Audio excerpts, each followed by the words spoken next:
Hello friend, welcome back to my channel. তোমরা সবাই কেমন আছো? ভালো আছো? আমিও ভালো আছি তোমাদের আশীর্বাদে। আর আজকে আরেকটা ভিডিও নিয়ে চলে আসলাম, বড়দের প্রণাম জানিয়ে আর ছোটোদের ওয়েলকাম জানিয়ে ভিডিওটা আমি শুরু করলাম। আর শুরু থেকেই দেখো আমি মূলো খেতে চলে আসি। মূলো ক্ষেত না, অবশ্যই এখানে হচ্ছে আমাদের ইসে করেছিল, ওই কী বলে, মটরশুঁটি শাক করেছিল। শাকগুলো খাওয়া হয়ে গেছে। আর এখন হচ্ছে আমাদের তো খাওয়া হয়ে গেছে, এখন গরু আর ছাগল খাচ্ছে। আর তার মাঝখানে মাঝখানে মা লাগিয়েছিল হচ্ছে মূলো। এই চাল কত দেখো, জানো? 10 কেজি।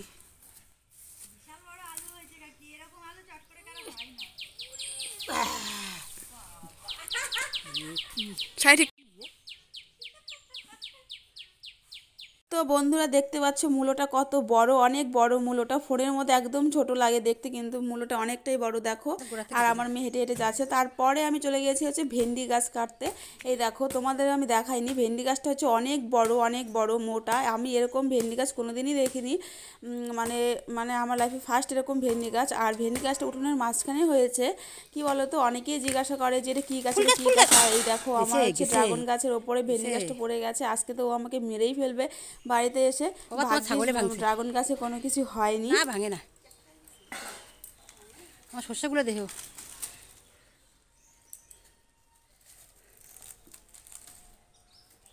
তো আমার তো খুবই ভয় লাগছে, আগে গিয়ে দেখি ড্রাগন গাছটার কোনো কিছু হয়েছে কিনা। না হলে ও আমাকে শেষ করে দিবে আজকে, কারণ ও অনেক শখের গাছগুলো। না না, গাছটার কোনো কিছু হয়নি, আমার তো খুব ভয় লেগেছিল। আর গাছটা একটু হেরে গেছিলো, আমি আবার ঠিক করে দিয়েছিলাম। তো যাই হোক বন্ধু, দেখো আজকে গাছে অনেক ফুল আছে, কিন্তু গাছের ফুলগুলো বেশিক্ষণ থাকবে না। আমি বিকেলবেলায় ফুলগুলো আজকে ছিঁড়বো। আর কালকে হচ্ছে আমাদের বাড়িতে লক্ষ্মী পুজো। অনেক কাজ, অনেক কাজ। আমি তোমাদের বলতে ভুলে গেছি। আর দেখো আমাদের উঠোনটা আমি কিন্তু সুন্দর করে লেপেছি সকালবেলা। সকাল 6টায় শুরু করেছি লেপতে উনুনটা। উনুন না, ওই কী বলে, উঠোনটা সকালবেলা শুরু করেছিলাম লেপতে। আর শেষ করেছি হচ্ছে সকাল 10টা। তো যাই হোক, দেখো ভেন্ডিগুলো তুলে হবে না বেশ। হ্যাঁ পাকা, হ্যাঁ শুকনোগুলো হবে। আমাদেরকে দেখো, এই দেখো বন্ধুরা ভেন্ডি। এই ভেন্ডিগুলো তো সারা বছর ভেন্ডি হয়। আর গাছটা তো তোমরা দেখতেই পাচ্ছ কত বড় গাছটা, অনেক বড়। আমি অনেকদিন খেয়েছি, তো গাছটা এখন আর ভেন্ডি দিচ্ছে না, তো এখন কেটে ফেললাম। তারপর আমি বাড়ির কাজকর্ম করে এই দেখো কতগুলো জামা কাপড় ধুয়েছি। জামা কাপড় ধুয়ে টুয়ে তারপরে যাচ্ছি হচ্ছে কলা পাতা আনতে, কারণ হচ্ছে নাড়ু বানাবো, নারকেল কোড়াবো। আর ওই দেখো এখানে বাবা হচ্ছে নারকেল ফাটাচ্ছে, ছোলাচ্ছিল। আমি ছোলাতাম, কিন্তু আমার সময় নেই, একটুকু সময় নেই। দেখো আমাদের পুকুর পাড়ে অনেক কলা গাছ আছে, তো এই কলা পাতা এখান থেকে কাটতে আসছি। আর কি বলো তো, আমাদের বাড়িতে অনেকটাই কাজ। আর তারপর লক্ষ্মী পুজোর কালকে, তারপরের দিন হচ্ছে আমাদের বাড়িতে কুটুম আসবে, মানে আমার জ্যাঠা শ্বশুর আসবে, জেঠিমা আসবে। আর জ্যাঠা শ্বশুরের অনেকগুলো বন্ধু বান্ধব আসবে, ননদ আসবে। ননদের বরকে কি বলে, নন্দাই না কি জানি, নন্দাই মনে যায় না, ননদের বর আসবে। আর এক ছোট্ট একটা পুচকা ভাগনা আসবে। তো আমি বাড়িতে এসে কলা পাতা এনে বাবার এখানে গেছি হচ্ছে নারকেল আনতে।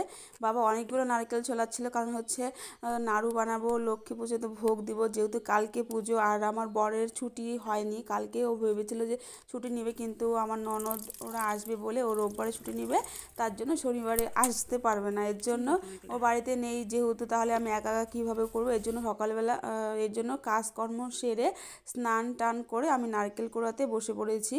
কারণ হচ্ছে পুজোর কাজ যেহেতু, তারপরে আবার স্নান টান করে রান্নাঘর মুছে এখন ভোগগুলো বানাবো। এই দেখো নারকেল কুড়াচ্ছি, নারকেল কুড়িয়ে যাব অন্য কাজ করতে। আর মাথায় কিন্তু চিরুনি করিনি, শ্যাম্পু করেছিলাম, চুলগুলো শুকায়নি, কাজের ইসেতে কোনো কাজ করা হয়নি। তো যাই হোক, আমার নারকেল কোড়ানোগুলো শেষ হওয়ার পরে বিকেল হয়ে গিয়েছিল, যেহেতু কালকে লক্ষ্মী পুজো, যদি কেউ নিয়ে নেয় চুরি করে ফুলগুলো। যেহেতু আমাদের ঠাকুরনগরে বাড়ি, এখানে কোনো ফুলের অভাব নেই। এত ফুল এখানে, যা আমাদের বাড়ির চারপাশ দিয়ে অনেক ফুল বাগান আছে, আমি যাইনি এখনও। তো যাব, তোমাদের সাথে আমি ভিডিও শেয়ার করব যদি যাই। এত সুন্দর ফুল আমাদের, মানে পুকুর ঘাট থেকে দেখা যায়, মানে পুরো মাঠ সাদা। আমি তো দেখে একদম মনে হয় কি যে ওখানে যে আমি কবে যাবো, স্বর্গ, ওটা আমার স্বর্গ, মানে কি বলবো। তো যাই হোক, আমি ফুলগুলো তুলে ঘরে চলে আসছিলাম, এসে নাড়ু পাক দিয়ে নাড়ু বানাতে বসে পড়েছি। আর মা আর একটা দিদি আসছিল, দিদিটা আমাকে হেল্প করছিল। আর দিদিটা আমাদের বাড়িতে আসছিলো হচ্ছে আলপনা দেওয়ানোর জন্য, মানে আমাকে বলেছিল ওদের বাড়িতে আলপনা দিয়ে দিতে।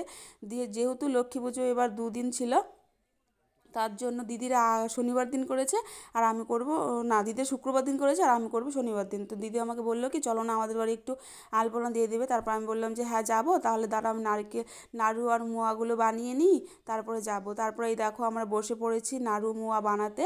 আর নারকেল নাড়ুগুলো তো বানানো হয়ে গেছিলো, আর এখানে হচ্ছে আমি মোয়া বানানো হচ্ছে। আর ওরা তো মা আর দিদি তো মোয়া বানাতে পারছিলো না, খুব হাসাহাসি হচ্ছিলো।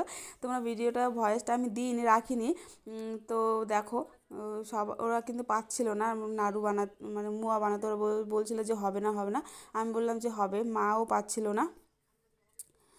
তো আর আজকে ভিডিওটা কে করে দিচ্ছে বলো তো? আজকে ভিডিওটা করে দিচ্ছে আমার বাবা, মানে আমার শ্বশুর মশাই। আর মানে ক্যামেরা ধরার মতো কেউ নেই না, তাই ওই ওই দেখো ওরা দেখছিল আমি কীরকম করে বানাই।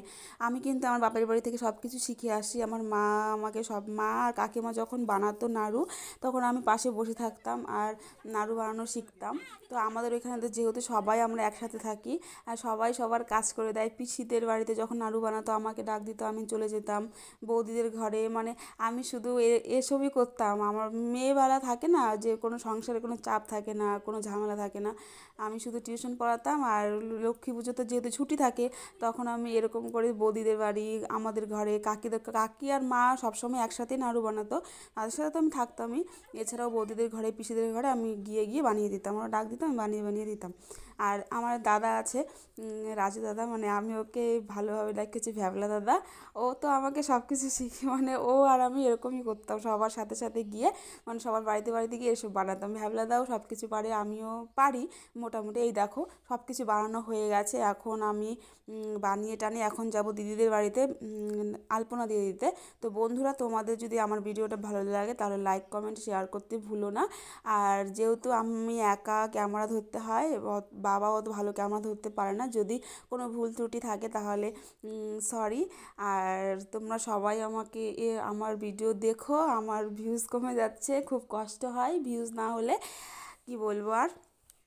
তো যাই হোক বন্ধুরা, যাদের যাদের নাড়ু খেতে ইচ্ছে করছে চলে আসো আমার